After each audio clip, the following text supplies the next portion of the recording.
Hey there, what's up? In this video, I'll give you a quick guide on how you can stop payment on a check at Truist Bank.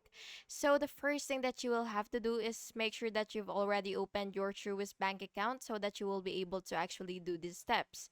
And once you log into your account, you should see your payment section here. So it really depends on the layout of your screen. So what you will have to do once you see that, of course, you gotta explore so that you will be able to actually see the payment section.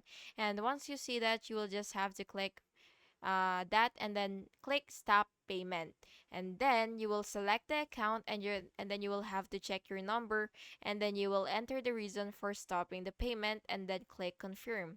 And then after that, Truist will process the stop payment immediately, and you can check the status under pending transactions.